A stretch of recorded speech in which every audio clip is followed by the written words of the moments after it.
Hello बच्चों, हम आज कंटिन्यू करेंगे साइंस चैप्टर 1 क्लास 9th। ये बेटा पार्ट 4 है। 3 पार्ट हम कर चुके हैं। लास्ट पार्ट में हमने क्या था कि अगर हम टेम्परेचर चेंज करते हैं, अगर हम टेम्परेचर को बढ़ाते हैं या घटाते हैं, टेम्परेचर को बढ़ाते या घटाते हैं तो स्टेट ऑफ मैटर पे क्या फ़र्क पड़ता है। ठीक है, उसमें हमने लास्ट पार्ट क्या था, सब्लिमेशन।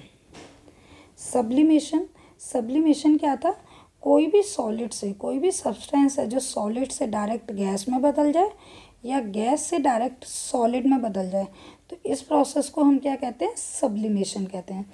इसके मैंने कल एग्जांपल आपको दिए थे, कैम्फर दिया था, कपूर दिया था, नेपेथेलियन बॉल्स बोला था मैंने, जो कपड़ों में आपने देखा होगा मम्मी सफ़ेद सी गोलियां डालती हैं अलमारी में, कपड़ों में, बिस्तरों में, और वो क्या होती हैं, समय के साथ धीरे धीरे चेंज हो जाते हैं। ऐसे बेटा हमारा अमोनियम क्लोराइड भी होता है, वो सॉलिड से सीधा गैस में जाएगा और गैस से सीधा सॉलिड में जाएगा। ठीक है, वो भी लिक्विड फॉर्म में नहीं आता है। ओके बच्चा, चलो आज हम कंटिन्यू करेंगे इफेक्ट ऑफ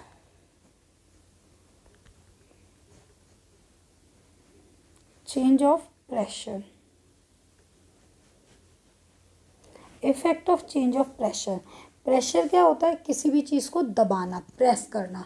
ठीक है, दबा के रखना किसी भी चीज़ को, तो उसको प्रेशर बोलते हैं। अब इसको परिभाषा में देखते हैं कैसे होता है। इफ़ वी कंप्रेस, कंप्रेस का मतलब वही हो गया दबाना। If we compress a gas, अगर किसी चीज़ को हम कंप्रेस करते हैं, गैस को कंप्रेस करते हैं इन अ सिलेंडर। अब बेटा आप कमरे के अंदर गैस को दबाने की कोशिश करोगे तो दबेगी नहीं वो। इन अ सिलेंडर, एक सिलेंडर में, the distance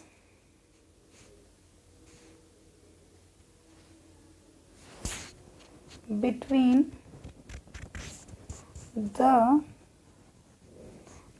particles of gas reduced and finally gas is liquefied। देखो मैं दोबारा रिपीट कर रही हूँ। Define, if we compress a gas in a cylinder, अगर सिलेंडर के अंदर हम किसी गैस को कंप्रेस करते हैं, दबाते हैं, जो उसके पार्टिकल्स का डिफरेंस होता है, वो जो उसके एक डिफरेंस होता है वो क्या होता है, कम हो जाता है, और फाइनली हमें क्या मिल जाती है, गैस लिक्विफाई फॉर्म में मिल जाती है। इसको मैं एक एग्जांपल से समझाती हूँ। देखो ये हमने कंटेनर ले लिए, ये हमारा जो है गैस है, ये क्या है, गैस है हमारा। ठीक है, मॉलिक्यूल्स थोड़े थोड़े हमारे क्या दूर हैं। अभी इस गैस को अभी हमने दबाया नहीं है, कंप्रेस नहीं किया गया है, लेकिन अगर इसी कंटेनर में देखो, इसमें कितने हैं, 1 2 3 4 5 6 7, इसमें हम 4 रखते हैं। ठीक है, अब हमने क्या करा, यहाँ पर सिलेंडर वो इस पर प्रेशर लगाया, इस वाले को प्रेशर लगाया, और ये प्रेशर लगने के बाद ये क्या हो गया, इनका जो मॉलिक्यूल्स हैं उनके बीच का जो गैप है वो थोड़ा कम हो जाएगा। क्या हो जाएगा, गैप कम हो जाएगा। मतलब जैसे ये दूर दूर थे ना, तो ये देखो थोड़े पास पास आने लग गए, तो ये किस में कन्वर्ट हो गए, लिक्विड में कन्वर्ट हो गए। मतलब देखो इस डायग्राम को ऐसे नहीं, हम ऐसे बनाएं, ये डायग्राम हम दोबारा बनाते हैं। चलो ये हम ऐसे बनाते हैं। ठीक है, यहाँ ले लिया, ये हमने दूर दूर ले लिए पार्टिकल्स, यहाँ पर देखो इतने स्पेस में है, लेकिन जब हम इसको कंप्रेस करेंगे, इस गैस को हमने कंप्रेस कर दिया इस तरीके से, नीचे इसको दबाया जा रहा है, तो देखो ये यहाँ तक इनकी ऊंचाई थी, अब ये यहाँ तक आ गए, ये कंप्रेस होके क्या हो गए, कम थोड़े हो गए, इनके जो मॉलिक्यूल्स हैं वो क्या आ गए, पास आ गए, तो ये गैसियस फॉर्म में, ये क्या हो गए, हमारे लिक्विड फॉर्म में हो गए। अब इसके बाद देखो क्या होगा, अगर मैं इसे और ज़्यादा कंप्रेस कर दूं, तो और ज़्यादा कंप्रेस करूँगी तो क्या होगा, ये इतने पास पास आ जाएंगे और किस में कन्वर्ट हो जाएंगे, सॉलिड में। कंप्रेस करना मतलब दबाना। इसके देखो हम 2 एग्जांपल देखते हैं जो हम डेली लाइफ में यूज़ करते हैं। एलपीजी जो आपके घरों में सिलेंडर है, ठीक है, इसका फुल फॉर्म होता है, ये पेपर में पूछा जाता है, ध्यान से करना, लिक्विड पेट्रोलियम गैस। ठीक है बच्चा। सेकंड है इसका सीएनजी, ये हमारा कंप्रेस्ड नेचुरल, ये नेचुरल लिखा नहीं गया, इधर लिख रहे हैं दोबारा, नेचुरल गैस। ओके बच्चा, तो ये हमारा हो गया प्रेशर से। समझ आया कि ये चीज़ हमारी क्या हो गई, प्रेशर से हम चेंज कर सकते हैं। अब हमारे चैप्टर का नेक्स्ट पार्ट आ रहा है इवेपोरेशन। इवेपोरेशन क्या होता है? सबसे पहले देखो इवेपोरेशन क्या है। देखो हम बचपन में एक डिफाइन पढ़ते थे, the changing of water into water vapour is known as evaporation. यही पढ़ते थे ना, changing of water into water vapour is known as evaporation.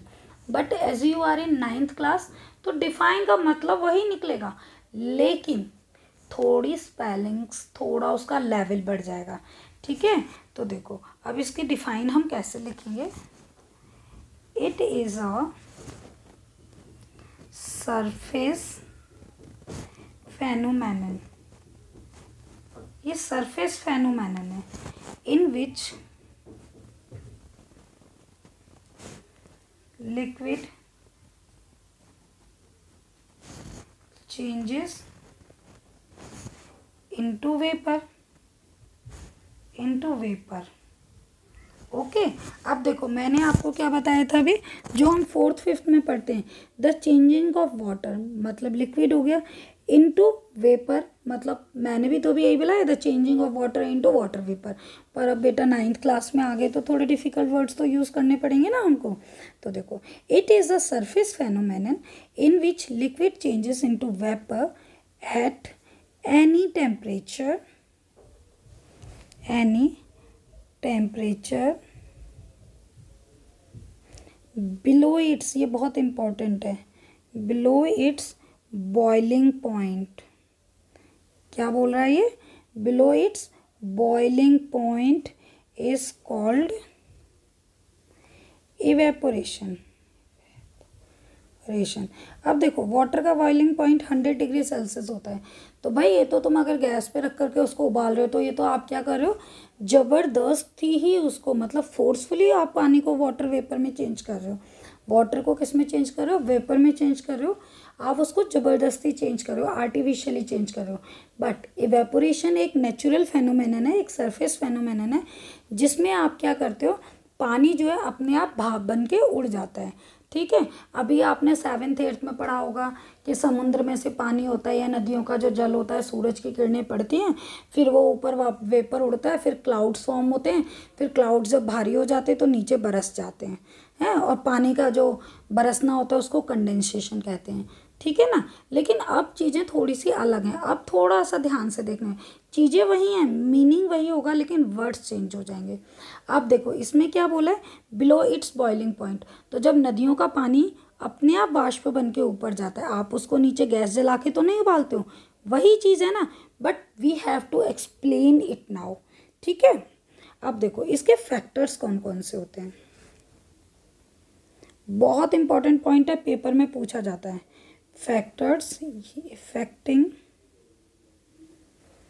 Evaporation, कौन कौन से पॉइंट्स हैं जो इवेपोरेशन को इफेक्ट करते हैं।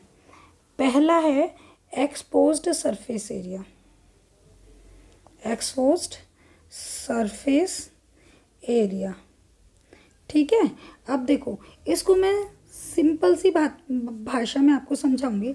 सपोज आपको एक ये ग्लास भर के पानी है, ठीक है, अब इसको आपने ऐसे के ऐसा ग्लास में, ये तो पानी था इतना ही, ठीक है, ये 100 ml वाटर है हमारा, इस 100 ml वाटर को आपने ऐसे ही सूरज की किरणों के नीचे छत पे रख दिया, ये ग्लास के अंदर ही है, और आपने इसकी जगह क्या लिया, जो जिसमें मम्मी आटा गूंथती हैं परात, वो देखो कितनी बड़ी होती हैं, वो परात है, उसके अंदर भी आपने क्या डाला, 100 ml वाटर ही है, मतलब इतना ही पानी इस ग्लास में डाला है, जो कि ग्लास एज इट इज़ है, उतना ही पानी उसमें डाला है, परात में डाला है जिसमें मम्मी आटा गूंथती हैं। अब बेटा दोनों को आप छत पर रख कर के आना, आप देखोगे कि किसका पानी पहले वाष्पित होकर के ऊपर उड़ जाएगा, किसका पानी का पहले वेपर बन जाएगा। वेरी गुड, इसका वेपर पहले बन जाएगा, इसका तो 5-6 दिन लगेंगे बनने में।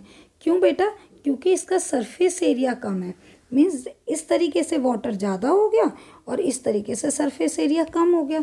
समझ में आया, जितना ज़्यादा सरफेस एरिया होगा उतना ही इवेपोरेशन रेट ज़्यादा होगा। बात समझ में आई। सेकेंड पॉइंट है इसका टेम्परेचर। देखो बेटा, आप बताओ, गर्मियों में समुद्र के पानी की भाप ज़्यादा बनेगी या सर्दियों में बनेगी, या नदियों के पानी की भाप, या सपोज आप ये काम इसी को ले लो दोबारा से 100 ml वाटर वाला ही एग्जांपल ले लेते हैं। 100 ml वाटर वाला ही एग्जांपल लिया हमने, इसमें 100 ml वाटर है, ठीक है। अब कंटेनर नहीं लेना, अब हमको टेम्परेचर देखना है, ठीक है। अब ये 100 ml वाटर को हमने एक बार तो गर्मियों में रखा, ओके, मतलब हमने समर्स में रखा, ठीक है। कंटेनर सेम ही लेना है। कंटेनर सपोज हमने ये परात ही ले लिया दोबारा से जिसमें मम्मी आटा गूंथते हैं, इसमें पानी रख दिया, समर्स में रखा, और यही पानी, इतना ही पानी हमने विंटर्स में रखा, ठीक है, सर्दियों में रखा। तो किसके पानी का वेपर पहले बनेगा? बिल्कुल समर जो है विनर हो जाएगा।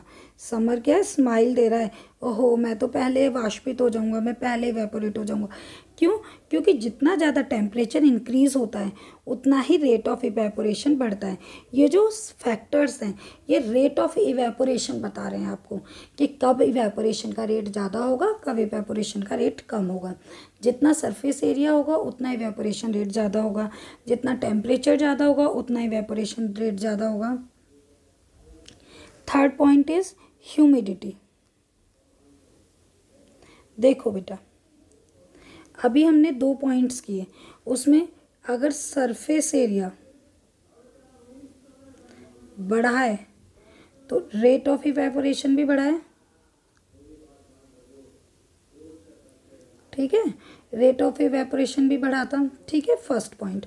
सेकंड पॉइंट था, अगर हमारा टेम्परेचर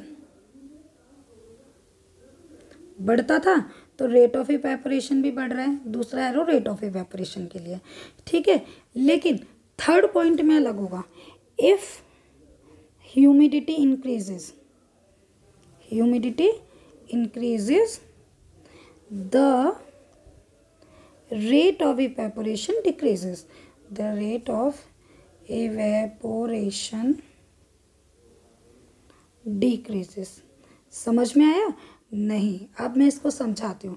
देखो अभी तो समर्स हैं हमारे, ठीक है, अभी हमारा जुलाई में जब बारिश होने लगता है तो चिप चिप चिप चिप करता है ना आपका बॉडी, ऐसे चिप चिप करता है, और बारिश में कपड़े भी सूखने में ज़्यादा टाइम लगता है। क्यों टाइम लगता है? क्योंकि हवा के अंदर वाटर वेपर ऑलरेडी होता है, ठीक है, मतलब ह्यूमिडिटी ज़्यादा होती है। अगर ह्यूमिडिटी मतलब हिंदी में नमी बोलते हैं, अगर नमी ज़्यादा है तो रेट ऑफ इवेपोरेशन भी कम होगा, ठीक है। अगर नमी कम है, मतलब गर्मियों में फ़िलहाल नमी कम है इसलिए कपड़े घंटे भर में सूख जाते हैं। इट इज़ नॉट नेसेसरी कि आप कपड़ों को धूप में ही सुखाओ, अगर आप शेड में भी डाल दोगे तब भी कपड़े 1.5-2 घंटे में सूख जाएंगे, क्योंकि एटमॉस्फेयर में ह्यूमिडिटी कम है। ओके बच्चा। फोर्थ है आपका विंड। फोर्थ पॉइंट है आपका विंड। बेटा इसमें क्या होता है, अगर आपका विंड बढ़ रहा है, मतलब अगर विंड ज़्यादा है तो रेट ऑफ इवेपोरेशन भी ज़्यादा होगा।